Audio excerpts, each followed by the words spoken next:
Valiv sööja tavaliselt varieerib oma eelistusi ehk et need on muutuvad. Et ühel hetkel laps teatab lasteaiast koju tulles, et ta ei söö enam seda putru, mida ta tavaliselt kodus sõi. Ja seda võib olla põhjusel, et sõber ütles, et kuule, et see puder ei maitse, et see ei ole hea. Ehk et kõige lihtsamini on võimalik valivat sööjat ja sellist tugevalt selektiivset söömiskäitumist eristada sellega, kui muutuvad ajas need valikud on. Et tegelikult väikestele lastele on hästi iseloomulik see, et ühel hetkel nad uute toitude maitsmisest keelduvad, nende valikud muutuvad, nende eelistused muutuvad, et see on arengus täiesti normaalne. See valmistab loomulikult muret, aga see on võib-olla hea teada, et see on tavapärane ja sellest nii väga heidutada ennast ei tasu, et siis rahulikult ikkagi edasi pakkuda neid samu toite, mida see laps siiamaani on söönud.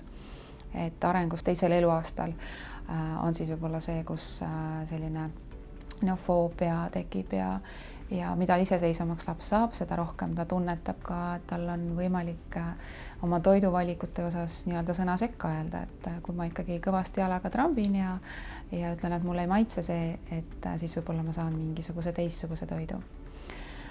Selektiivne söömiskäitumine on aga selles mõttes keerulisem, et võib-olla lapsele ei sobi kas mingisugused kindlad tekstuurid. Näiteks kõige sagedasem on see, kui lapsele ei meeldi tükid toidus.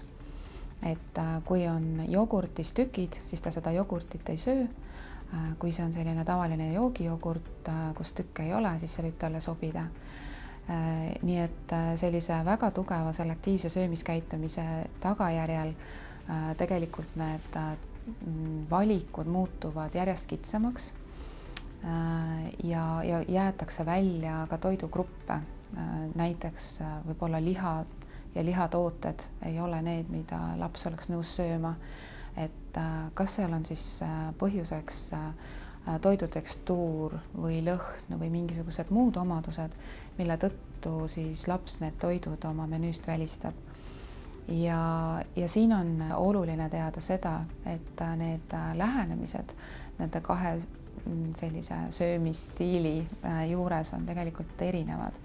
Et valivaid sööjaid on meil võimalik paremini üle kavaldada, heas mõttes manipuleerida, meelitada sööma, aga selektiivsete sööjatega peab siis neid lähenemisi valima teistmoodi.